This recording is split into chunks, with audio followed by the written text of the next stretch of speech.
하나님의 은혜라는 말씀을 가지고 이 시간 여러분들과 은혜를 나누고자 합니다. 자, 사무엘하 2장에서 이어서 3장에서도 이스라엘과 유다의 갈등은 계속되어집니다. 자, 사울의 집안과 다윗의 집안 사이에 크고 작은 전쟁이 2년 동안 지속이 돼요. 그런데 그 전쟁으로 인해 다윗의 집은 점점 강하여지고 사울의 집은 점점 약해져 갑니다. 우리 1절을 보겠습니다. 다시 읽겠습니다. 사울의 집과 다윗의 집 사이에 전쟁이 오래매 다윗은 점점 강하여 가고 사울의 집은 점점 약하여 가니라. 아멘. 자, 이렇게 된 이유가 무엇이죠? 수치상으로 보면 사울의 집이 다윗의 집보다 강합니다. 왜냐하면 사울의 집은요 11개 지파가 모인 나라였고 다윗의 집은요 유다 오로지 한 지파만 모인 나라였기 때문입니다. 그런데도 성경은 왜 다윗의 집이 점점 강하여지고 사울의 집이 점점 약하여졌다고 기록하고 있을까? 그 이유는요 다윗을 향한 하나님의 계획 때문입니다. 그러면 그 계획이 무엇이죠? 다윗을 통일 이스라엘 왕으로 세우시는 계획입니다. 세우는 계획이에요. 그래서 점점 다윗의 집이 강해지고 있는 것이고 사울의 집은 점점 약해졌던 겁니다. 자, 이런 관점에서 오늘 본문을 봐야 합니다. 자, 다윗이 대단해서 다윗의 집이 강해진 것이 아니에요. 그런데도 우리는 어떻게 생각합니까? 이렇게 생각하지 않아요. 여러분들이 묻겠습니다. 다윗 하면 어떤 생각이 듭니까? 우리와는 다른 사람이라고 생각하죠. 믿음의 크기도 분량도 다른 사람이라고 생각합니다. 그런데 그렇지 않아요. 다윗도 우리와 똑같은 사람이에요. 그리고 다윗만 그런 것이 아니라 성경에 나오는 모든 믿음의 조상도 다 우리와 똑같은 사람입니다. 야고보서 5장 17절 18절을 볼까요? 야고보서 5장 17절 18절입니다. 우리 다 같이 한 목소리 읽겠습니다. 엘리야는 우리와 성정이 같은 사람이로되 그가 비가 오지 않기를 간절히 기도한즉 3년 6개월 동안 비가 오지 아니하고 다시 기도하니 하늘이 비를 주고 땅이 열매를 맺었느니라. 아멘. 자, 엘리야가 기도했더니 몇 년 동안 비가 와나요? 3년 6개월 동안. 그리고 또 기도했더니 다시 비가 내리고 땅에 열매가 맺었다고 하죠. 근데 야고보는 그 엘리야를 어떻게 이야기하고 있습니까? 어떤 사람이라고 이야기하고 있어요? 우리와 성정이 같은 사람이라고 합니다. 여기 성정이 같은 사람이라는 헬라 단어는요 유사한 경험을 한 같은 감정과 같은 행동 양식을 가진 사람이다라는 의미예요. 무슨 말이냐면 우리와 똑같은 사람이라는 겁니다. 다르지 않다라는 거예요. 바울이 루스드라에서 나면서부터 걷지 못한 자를 걷게 하죠. 그때 그 광경을 지켜본 루스드라 사람들이 자신과 바나바를 사람의 형상으로 나타난 뭐로 봤을까요? 신으로 보고 말하기 시작합니다. 이에 바울은요 뭐라고 합니까? 우리도 여러분과 같은 성정을 가진 사람입니다 라고 말을 해요. 한번 볼까요? 사도행전 14장 15절 말씀입니다. 다 같이 읽겠습니다. 이르되 여러분이여 어찌하여 이러한 일을 하느냐? 우리도 여러분과 같은 성정을 가진 사람이라. 여러분에게 복음을 전하는 것은 이런 헛된 일을 버리고 천지와 바다와 그 가운데 만물을 지으시고 살아계신 하나님께로 돌아오게 함이라. 아멘. 여러분 엘리야와 또한 바울과 바나바뿐만 아니라 성경에 나오는 모든 믿음의 조상은 우리와 똑같습니다. 그러니 우리는 성경을 읽으면서 믿음의 조상을 만날 때마다 우리와 다른 사람이라고 생각하지 마시길 바라요. 그들도 우리와 똑같은 사람이에요. 목사인 저도 마찬가지입니다. 여러분들과 결코 다르지 않아요. 여러분들과 똑같습니다. 똑같은 것에 시험 받고 똑같은 것에 어려움을 겪고 똑같은 것에 힘들어합니다. 절대 그렇지 않아요. 목사라고 해서 잘 참고 목사로 해서 모든 것을 이겨내고 절대 그렇지 않아요. 저도 똑같은 여러분들과 사람이라는 겁니다. 그런데도 어떻게 그들이 믿음의 조상들이 우리와 다른 삶을 살았을까? 이유는 단 한 가지예요. 하나님이 그들과 함께 계시며 그들의 삶을 가장 좋은 길로 인도해 주셨기 때문이에요. 우리는 성경을 보면서 그것을 봐야 합니다. 오늘 본문도 마찬가지예요. 다윗이 우리와 다른 사람이 아니라는 겁니다. 우리는 다윗의 삶을 보면서 하나님의 일하심을 볼 줄 아셔야 합니다. 다윗도 우리와 같이 똑같이 범죄를 저질렀던 사람이고 똑같이 자기 이익만을 쫓았던 사람이에요. 오늘 본문이 그것을 이야기해 주고 있습니다. 한번 보겠습니다. 2절에서부터 5절입니다. 우리 다 같이 읽겠습니다. 다윗이 헤브론에서 아들들을 낳았을 때 맏아들은 암놈이라 이스라엘 여인 아히노함의 소생이요 둘째는 길랍이라 갈멜 사람 나반의 아내였던 아기바일의 소생이요 셋째는 압살롬이라 구술왕 달메의 딸 넷째는 아도니아라 핫깃의 아들이요 아비아들의 아들이요 여섯째는 이드라임과 이들은 다윗의 헤브론에서 낳은 자들이더라. 아멘. 자, 다윗은 자신의 왕권을 다지기 위해 많은 아내를 둬요. 다윗에게는요 헤브론으로 오기 전에 이미 2명의 아내가 있었습니다. 그 2명의 아내가 누구예요? 2명의 아이는 누구예요? 아히노암과 아비가일입니다. 예. 그런데 헤브론에 와서 몇 명의 아내를 더 둬요? 4명의 아내를 더 둡니다. 그리고 그 6 아내에게서 몇 명의 아들들이 태어나죠? 6명의 아들이 태어나요. 한번 보겠습니다. 우리 한번 다윗의 가계도를 봅니다. 자, 지금 맨 첫 번에 빠진 사람이 있어요. 이따 나올 건데 누가 있을까요? 미갈이 있습니다. 사울왕의 딸 미갈이 있어요. 첫 번째 결혼한 첫 번째 얻었던 아내입니다. 두 번째가 아히노암 아비가일. 여기까지가 이전에 있었던 사람이고 나중에 헤브론에 와서는 마아가 핫깃 아비달 에글라를 얻습니다. 그리고 통일 이스라엘 왕이 되고서 누구를 얻느냐? 밧세바. 그 외에 많이 얻어요. 사실 2절서부터 5절을 기록되지 않고 바로 6절을 넘어가셔도 됩니다. 그런데도 성경에는요 2절에서 5절을 아주 자세히 기록하고 있는 이유가 있어요. 그것은요 다윗이 어떤 인물인지를 우리에게 알려주기 위해서입니다. 자, 사실 다윗이 왕으로서 많은 아내를 두는 것은요 그 당시에는 흠이 아니었어요. 우리가 고대 역사를 봐도 왕은요 절대 한 명의 아내를 얻지 않아요. 수많은 아내를 얻습니다. 하지만 하나님의 백성은 달라야 합니다. 하나님의 백성은 그렇게 하면 안 돼요. 왜냐하면 많은 아내를 두는 것을 하나님이 금하셨기 때문이에요. 한번 볼까요? 신명기 17장 14절에서 17절을 보겠습니다. 신명기 17장 14절에서 17절입니다. 우리 다 같이 읽겠습니다. 내가 네 하나님 여호와께서 내게 주시는 땅에 이르러 그 땅을 차지하고 거주할 때에 만일 우리도 우리 주위의 모든 민족들 같이 우리 위에 왕을 세우겠다는 생각이 나거든 반드시 네 하나님 여호와께서 택하신 자를 내 위에 왕으로 세울 것이며 내 위에 왕을 세우려면 내 형제 중에서 한 사람을 할 것이요 내 형제 아닌 타국인을 내 위에 세우지 말 것이며 그는 병마를 많이 두지 말 것이요 병마를 많이 얻으려고 그 백성을 애굽으로 돌아가게 하지 말 것이니 이는 여호와께서 너희에게 이르시기를 너희가 이후에 그 길로 다시 돌아가지 말 것이라 하셨으며 그에게 아내를 많이 두어 그의 마음이 미혹되게 하지 말 것이며 자기를 위하여 은금을 많이 쌓지 말 것이니라. 아멘. 자, 하나님이 이스라엘의 나중에 왕이 세워지면 왕에게 금하신 3가지가 있었습니다. 그 3가지가 뭐예요? 첫 번째가 많은 병마를 두지 말라는 겁니다.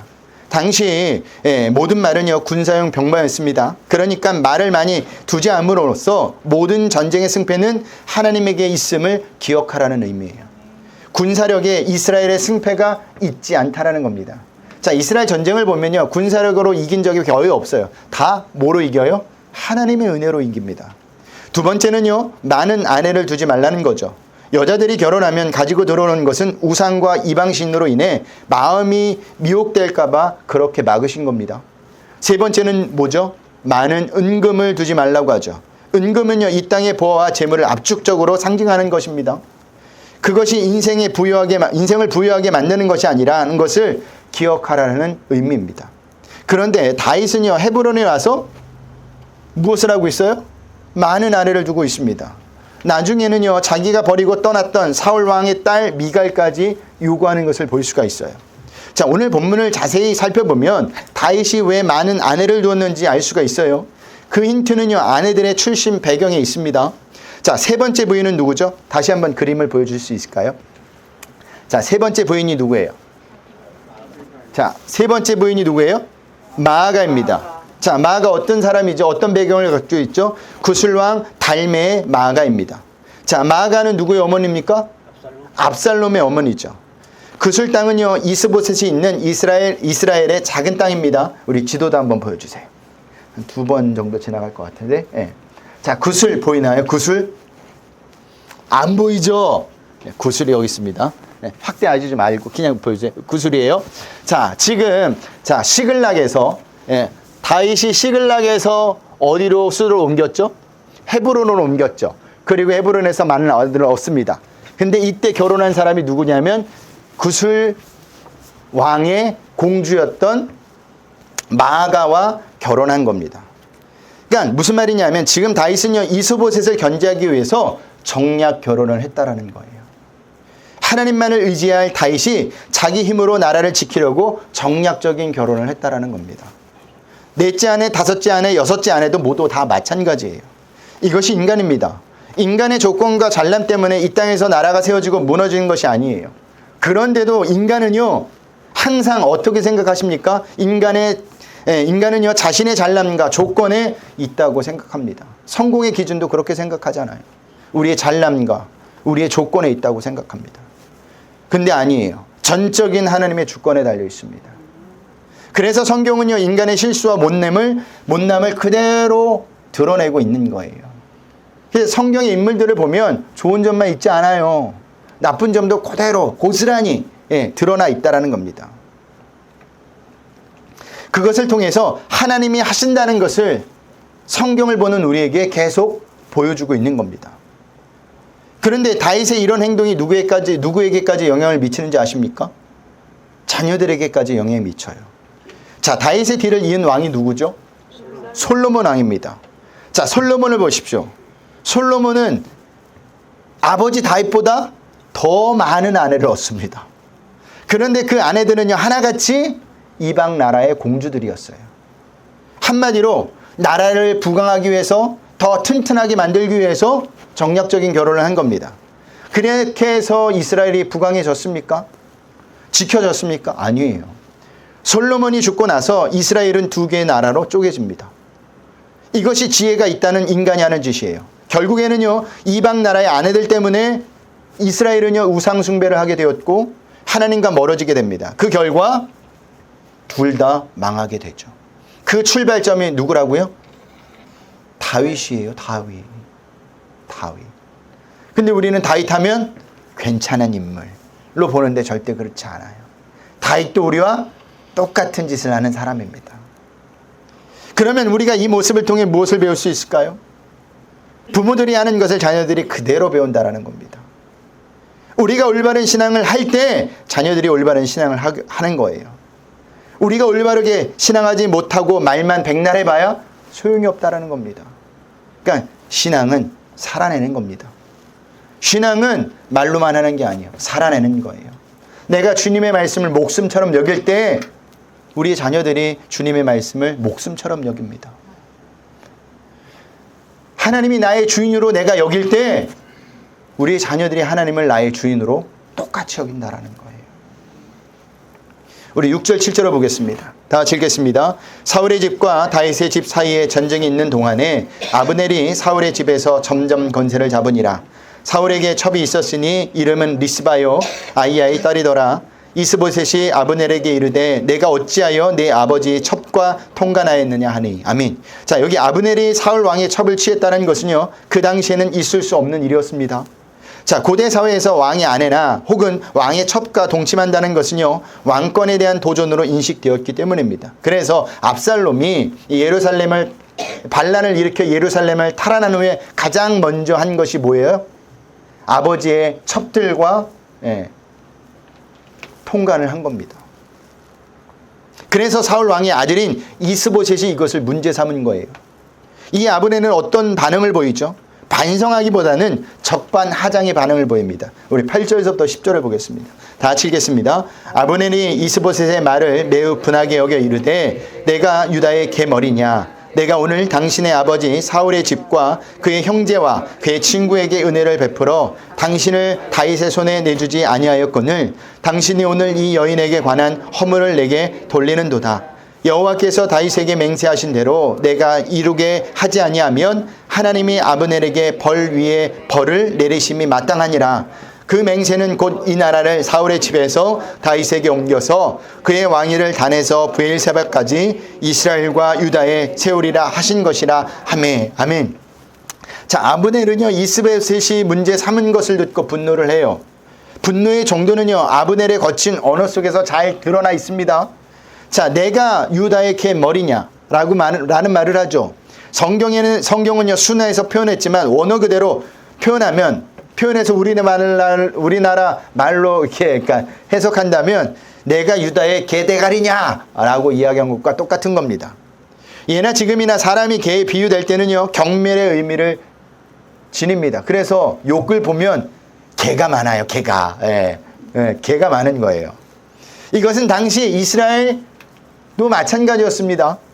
그러니까 아브넬 자신은요, 개 대가리 같은 존재가 아니라는 겁니다. 봐라, 내가 이스보셋 당신을 다윗에게 넘겨주지 않았느냐? 나는 죄가 없다라는 거예요. 무슨 말이냐면 자신은 절대로 이스보셋과 이스라엘에게 해가 되는 일을 하지 않았다라는 겁니다. 좀 더 쉬운 말로 이야기하면 자신은 배신자가 아니라는 겁니다. 이렇게 주장하는 거예요. 하지만 그 다음 아브넬의 말을 들어보면 앞뒤가 맞지가 않아요. 아브넬이 이스보셋을 향하여 또 어떤 말을 하느냐? 하나님이 다윗에게 맹세하신 것을 자신이 이루겠다고 합니다. 이것은 아브넬의 고면이에요. 자, 그러면 하나님이 다윗에게 하신 맹세란 무엇이죠? 서두에서 말씀드렸듯이 하나님의 계획은 다윗을 통일 이스라엘의 왕으로 세우는 겁니다. 사실 아브넬은요, 사울 왕의 채찍근으로 사무엘을 통하여 말씀하신 하나님이 사울 왕의 나라를 하나님의 마음에 맞는 사람에게 옮기겠다고 한 예언을 잘 알고 있었던 겁니다. 우리 한번 볼까요? 사무엘상 13장 14절을 보겠습니다. 사무엘상 13장 14절입니다. 다 같이 읽겠습니다. 지금은 왕의 나라가 길지 못할 것이라 여호와께서 왕에게 명령하신 바를 왕이 지키지 아니하였으므로 여호와께서 그의 마음에 맞는 사람을 구하여 여호와께서 그를 그의 백성의 디조다로 삼으셨느니라 하고. 아멘. 여기 하나님 마음에 맞는 사람이 누구예요? 다윗이에요. 다윗. 아브넬은 이 사실을 알고 있었습니다. 아브넬은 이 예언에 근거하여 하나님이 다윗에게 맹세하신 것을 자신이 다 이루겠다고 말하고 있는 거예요. 어떻게 보면 아브넬은요, 이스보셋을 배반하고 이스라엘을 다윗에게 넘겨주겠다고 지금 선언하고 있는 것과 마찬가지예요. 우리는 이러한 아브넬의 모습을 보면서 어떻게 사람이 이렇게 뻔뻔할 수 있느냐라는 생각을 갖죠. 왜냐하면 하나님이 다윗에게 맹세한 것을 알고 있으면서도 사울왕이 죽은 후에 다윗을 왕으로 세우지 않고 이스보셋을 왕으로 세웠기 때문입니다. 그리고 방금 전까지만 해도 이스보셋에게 자신은 배신자가 아니라고 했는데 지금은 이스라엘을 다윗에게 넘겨주겠다고 하죠. 아브넬이 왜 이런 생각을 가진 겁니까? 이유는 두 가지예요. 먼저는 사울의 집은 점점 약해져 가고 다윗의 집은 점점 강해져 갔기 때문이에요. 그 다음은요, 이스보셋과 관계가 균열이 가기 시작한 겁니다. 그러니까 아브넬은요, 지금 와서 자신이 불리한 상황이 되니까 하나님의 이름을 이용하여 자기의 살 길을 찾고 있는 겁니다. 그런데 이것이 인간이에요. 인간은요, 남을 위하는 듯 하지만 철저하게 자신의 이익만을 위해서 움직이는 존재들이에요. 우리는 안 그럴까요? 다 똑같습니다. 우리도 하나님을 위한 듯 하지만 사실은 누구를 위하고 있습니까? 우리를 위하고 있죠. 제가 늘 하는 얘기죠. 기도 제목 중에 하나님, 제가 이 교회에서 제일 11조를 많이 하고 싶습니다. 그 이면에는 뭐가 존재해요? 내가 이 교회에서 제일 부자가 되고 싶습니다. 라는 이 마음이 존재한다라는 겁니다. 하나님을 생각하는 듯 하지만 사실은 내가 먼저라는 거죠. 우리가 다 아브넬이에요. 그런데 우리가 이 장면에서 놓치지 말아야 할 것이 하나 더 있습니다. 그것은 하나님이 다윗에게 맹세하신 언약이 나중에 아브넬을 통해 성취되어진다라는 겁니다. 이러한 사실을 통해 우리가 알 수 있는 것이 무엇이냐? 하나님은요, 선한 자들뿐만 아니라 악한 자들을 통해서도 당신의 계획을 이루어 가시는 분이라는 거죠. 성경을 보면 이런 예가 수도 없이 많이 나오지만 그 중에서도 대표적인 예가 십자가 사건입니다. 자, 십자가 사건은 죄로 인해 죽을 수밖에 없는 인간을 구원하시기 위한 하나님의 계획이었습니다. 예수님이 십자가에 못 박혀 달려 죽으심으로 인해 인간의 모든 죄가 사해졌습니다. 그리고 우리에게 뭐가 임했어요? 구원이 임했어요. 제사함이 임하고 구원이 임했다라는 겁니다. 그런데 그 십자가의 사건이 누구를 통해 성취되어 갔습니까? 가룟 유다의 배신과 불의한 자들의 모함과 불법을 통해 성취되었다라는 겁니다. 우리가 요한복음을 보면서 그 재판 과정이 모두 불법이었다는 것을 알게 되었잖아요. 이처럼 하나님의 일하시는 방법은요, 인간의 머리로는요 도저히 이해할 수가 없어요. 이에 대해 바울과 솔로몬은 이렇게 고백합니다. 로마서 11장 33절을 보겠습니다. 다 같이 읽겠습니다. 시작. 깊도다 하나님의 지혜와 지식의 풍성함이요 그의 판단은 헤아리지 못할 것이며 그의 길은 찾지 못할 것이로다. 아멘. 자, 하나님의 지혜와 지식이 풍성하기 때문에 우리 인간은 감히 하나님의 판단을 헤아리지 못한다라는 거예요. 하나님 왜 이런 결정을 내리셨는지, 나에게 왜 이런 일들을 허락하셨는지 우리가 감히 헤아릴 수 없다라는 겁니다. 전도서 11장 5절도 볼까요? 다 같이 읽겠습니다. 바람의 길이 어떠함과 아이벤 자의 태에서 뼈가 어떻게 자라나는지를 내가 알지 못함 같이 만사를 성취하시는 하나님의 일을 내가 알지 못하느니라. 아멘. 인간은 하나님을 절대 알 수 없다라는 겁니다. 하나님이 하시는 일을. 여러분, 인간이 아무리 똑똑해도 하나님을 다 이해할 수 없어요. 정말 조금만 이해할 수 있어요. 여러분 중에 누가 소가 제일 똑똑한 소가 있다고 칩시다. 그 소를 데리고 와서 ABCD를 가르친다고 해봐요. 평생을 가르친다고 해도 소가 ABCD를 할까요? 이 사람이 왜 나에게 이걸 가르쳤지? 이건 나는 아무짝에도 쓸모없는데 이렇게 생각하잖아요. 딱 우리가 그 꼴이라는 거예요. 인간은 절대 하나님을 이해하지 못해요. 그러므로 우리는 어떠한 상을 만난다 할지라도 두려워하거나 낙심할 필요가 없어요. 왜냐하면 하나님께서는요 반드시 모든 것을 협력하여 선을 이루시는 분이기 때문입니다.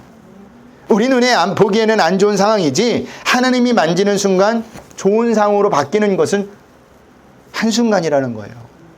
그때 우리가 할 일이 있습니다. 그게 뭘까요? 하나님을 믿고 끝까지 믿고 인내하며 하나님이 하시는 일을 지켜보는 거예요. 우리가 뭘 한다고 거듭들라고 해서 거들어지는 게 아닙니다. 그냥 하나님이 하시는 일을 믿고 인내하며 지켜보는 겁니다. 자, 아브넬의 적반하장의 반응에 이스보셋은 한마디도 못하죠. 그렇게 둘은 갈라서게 됩니다. 그 일이 있은 후 아브넬은요 다윗에게 사람을 보내요. 자기와 언약을 맺자고 해요. 자기 살 길을 찾는 거예요. 지금 12절을 보겠습니다. 다 같이 읽겠습니다. 아브넬이 자기를 대신하여 전령들을 다윗에게 보내어 이르되 이 땅이 누구의 것이니까 또 이르되 당신은 나와 더불어 언약을 맺사이다. 내 손이 당신을 도와 온 이스라엘이 당신에게 돌아가게 하리이다 하니. 아멘. 자, 이에 다윗은 어떻게 하죠? 그 제안을 받아들여요. 그러면서 조건을 내겁니다. 13절입니다. 다 같이 읽겠습니다. 다윗이 이르되 좋다. 내가 너와 언약을 맺거니와 내가 내게 한 가지 일을 요구하노니 나를 보러 올 때 우선 사울의 딸 미갈을 데리고 오라. 그리하지 아니하면 내 얼굴을 보지 못하리라 하고. 아멘. 조건이 뭐예요? 자기를 보러 올 때 누구를 데려오라고 하고 있어요? 사울 왕의 딸 미갈을 데려오라고 하고 있습니다. 다윗이 미갈을 정말 사랑해서 데려오라고 했을까요? 아니에요. 그 뒤에는 다른 의도가 숨겨 있습니다. 다윗은 미갈을 버리고 나왔던 사람이에요. 자기가 중요해서 부인을 버리고 나왔던 사람입니다. 그런데 왜 이제 와서 미갈을 다시 찾는 것이냐? 정치적인 의도가 숨어 있는데 그 의도는 사울 왕의 딸 미갈을 얻어 이스라엘 왕의 정통성이라는 명분을 얻기 위해서예요. 나라가 나뉘었고 아직 아브넬과 이스보셋이 살아있으니 그 후계자라는 정통성이 필요했던 겁니다. 그래서 누구를 데리고 오라 한 거예요? 미갈을 데리고 오라고 한 거예요. 이미 남의 아내가 되었다는 것을 알면서도 다윗은 미갈을 돌려달라고 하고 있어요.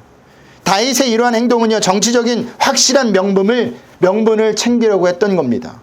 이 모습이 다윗의 모습이에요. 철저한 계산 속에 모든 것이 계획되어지고 있다는 사실입니다. 그런데 다윗만 그럴까요? 아니에요. 우리도 다윗과 같은 모습을 가지고 있습니다.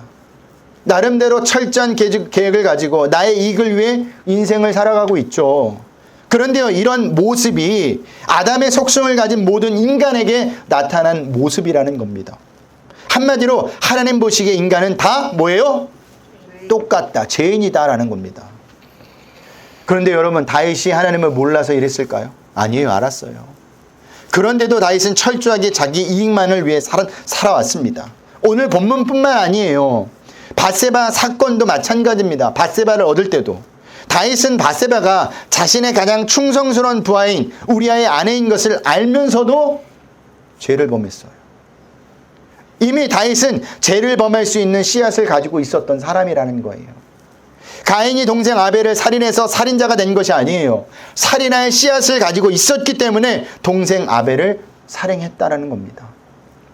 씨앗이 발현한 것뿐이에요. 그게 죄인이고 그게 인간입니다. 우리는 안 그런 척 할 것 같죠. 근데 상황이 되면 인간은 그렇게 할 수밖에 없는 존재예요. 그런데 이것은요, 다윗의 이야기만 아니라 우리 모두의 이야기라는 거죠. 그러므로 우리가 다윗의 이 모든 사건을 통하여 알 수 있는 것은, 알아야 하는 것은요, 그럼에도 하나님은요, 하나님의 은혜로 다윗을 끌고 가신다라는 겁니다. 여러분 같으면 이런 다윗을 끌고 가겠어요? 여러분의 계획 속에 그 사람을 계속 집어넣고 가겠습니까? 안 그렇죠. 그런데 하나님은 그렇게 끌고 가셔서 다윗을 다윗되게 만드시는 거예요. 우리도 마찬가지입니다. 우리도 하나님을 잘 안다고 하는 자들이죠. 세상 사람들보다는. 그러면 하나님이 원하시는 삶을 살아야 될까요? 살지 말아야 될까요? 살아야죠. 그런데 하나님이 원하시는 삶을 살고 계십니까? 못 살아요. 여전히 내 유익만을 위해, 나만을 위해 삽니다. 그래서 결정도 내가 좋아하는 쪽으로, 내게 유리한 쪽으로 하게 되는 겁니다. 그럼에도 하나님은 우리를 포기하지 않아요. 그 대신 당신의 우리를, 은혜로 우리를 덮고 가신다는 사실이에요. 실패할 수밖에 없는 인생이 우리 인생이며 다윗의 인생이에요. 하지만 그런 우리를 가지고도 구원하실 수 있는 분이 하나님이시라는 분입니다. 하나님은요, 그것을 오늘 본문을 통해서 우리에게 알려주고 있습니다. 그게 우리에게 하나님의 은혜라는 것을 가르쳐주고 있다는 거예요. 그렇다면 우리는 날마다 어떤 고백을 하며 살아야 될까요? 우리 바울의 한번 고백을 들어보겠습니다. 갈라디아서 2장 20절입니다. 다 같이 읽겠습니다. 내가 그리스도와 함께 십자가에 못 박혔나니 그런즉 이제는 내가 사는 것이 아니요 오직 내 안에 그리스도께서 사시는 것이라. 이제 내가 육체 가운데 사는 것은 나를 사랑하사 나를 위하여 자기 자신을 버리신 하나님의 아들을 믿는 믿음 안에서 사는 것이라. 아멘. 넘어질 수밖에 없고 실패할 수밖에 없는 나를 믿는 것이 아니라 하나님의 아들을 믿는 믿음 안에서 사는 삶이라고 고백하며 살아야 한다는 겁니다. 그리고 실제로도 그렇게 살도록 몸부림치셔야 돼요. 그게 성도의 신앙생활입니다. 여러분, 신앙생활은 말로만 하는 게 아니에요. 서두에서 말씀드렸듯이 신앙생활은 살아내는 겁니다. 안 돼도 또 해보는 겁니다. 도전해보는 거예요. 하나님은 그런 모습을 우리에게 원하시는 거예요. 우리가 실패했다고 해서 우리를 내치신 것이 아니라 다시 한번 할 수 있도록 환경을 만들어주시고 여건을 조성해 주셔서 우리를 끌고 가시는 거예요.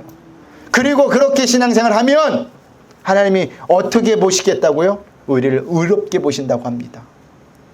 우리가 한 건 아니에요. 억지로 끌려왔는데도 하나님이 그렇게 인정해 주시겠대요. 얼마나 감사합니까? 그 은혜가 우리에게 지금 부어지고 있습니다. 그 은혜가 오늘도 다음 주도 그 다음 주도 우리를 끌고 갈 겁니다. 그러니 절대 우리의 삶 가운데 절망하지 마세요. 낭망하지 마세요. 내가 이래고도 목사냐, 권사냐, 집사냐, 그러고도 목사입니다. 그러고도 권사예요. 그러고도 집사입니다. 하나님의 은혜 덕분에 우리가 이 자리에 서 있는 겁니다. 이 사실을 꼭 기억하셔서 한 주간도 하나님의 은혜를 생각하며 거기에 힘을 얻고 위로를 얻는 한 주가 되시길 주님의 이름으로 부탁드리겠습니다. 우리 하나님 앞에 찬양하겠습니다.